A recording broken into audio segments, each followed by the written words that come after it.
है। तो अगर उनका 60% उनको दे भी दीजिए आपके आकलन से, तो भी आपके पास 40% वो आदमी है जो किसी से खुश नहीं है, वोट देने नहीं जाता है। उसको वो वोट देने बढ़िया विकल्प निकलेगा तो वोट देने के लिए वो आदमी आएगा।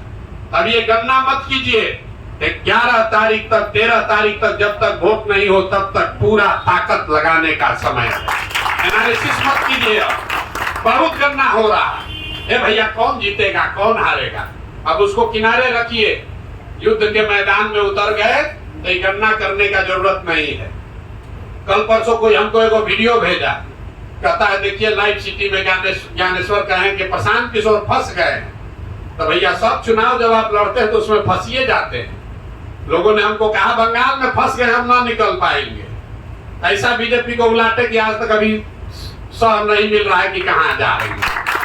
आप घबराइए नहीं, चुनाव 10 दिन में पलटेगा और अभी पलटेगा, आपकी ताकत से पलटेगा। खाली मानसिकता से निकलिए कि अब आप प्रचारक हैं, 2 बरस प्रचारक थे, अब आपको चुनाव लड़ने का वाहक बनना है।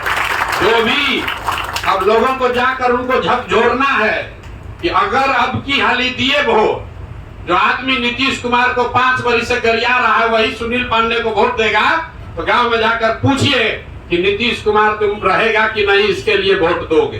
तब सर्वे में रुपया लगेगा, जमीन जब कटेगा तो फिर रोना मत आके। अभी जब जमीन में सर्वे हो रहा था ना, हम लोग हल्ला मचाए तो रुका, तो कह रहा है भाई भाई में झगड़ा लग रहा है, कुल जमीन चला जाएगा। कि जाकर अब लोगों को झकझोरने क्या बात है, जनसुराज आएगा तो क्या कर देगा, कुछ नहीं करेगा। तुम अगर सही आदमी नहीं चुनोगे तो इसी नरक में जीना पड़ेगा। जाकर लोगों को बताने की जरूरत है। और कोई हारने से डरने की जरूरत नहीं है। हम लोग अपनी ओर से ईमानदार प्रयास करने में कोई कोशिश कसर नहीं छोड़ेंगे। कोई ये न कहे कि आप हमारे यहाँ आए नहीं थे, और इसके बाद भी अगर गलत वोट देगा तो कम से कम सीना चौड़ा करके आप कह सकेंगे कि तुम्हारे पास विकल्प था। आए थे तुम्हारे गांव में, पंचायत में, तुम वोट नहीं दिया, अब भोगो अगले 2 बरिस 7 महीना फिर भोगो। ये इतना जरूर कह के आइए।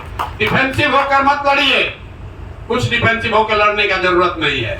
हम लोग का कोई परीक्षा नहीं है, हम लोग का परीक्षा नहीं है।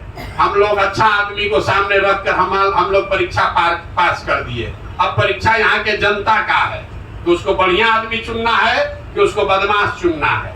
हम लोग का काम है राजनीतिक कार्यकर्ता के तौर पर जाकर घर घर ये बताना कि हमने जो आपसे वादा किया था वो पहला कड़ी हमने पूरा किया है, अच्छा आदमी को लड़ा रहे हैं। यहाँ कंफ्यूजन चल रहा है।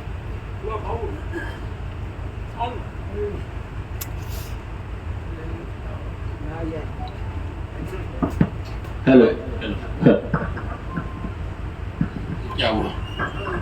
यहाँ कंफ्यूजन चल रहा है जनरल साहब के कैंडिडेचर पर। आज हमने प्रेस में बताया है, हम लोग को कोई झूठ बोलने की जरूरत नहीं है। जनरल साहब यहाँ के करत के निवासी हैं, ये कोई झूठ बात नहीं है। यहाँ तरारी के सबसे माननीय ऐसे बेटा हैं जो यहाँ से बिहार के से एक बहुत बड़े पद पर पहुंचे हैं। हम लोग का ऐसा मानना है कि ये बिहार का गौरव इन्होंने बढ़ाया है। 70-72 साल की उम्र में अपना सुख सुविधा छोड़कर यहाँ आपके लिए लड़ने आए हैं। उनको विधायक बनने से नया कुछ नहीं मिलेगा, इससे ज्यादा उनको पहले से मिल रहा है। इसके बाद भी अगर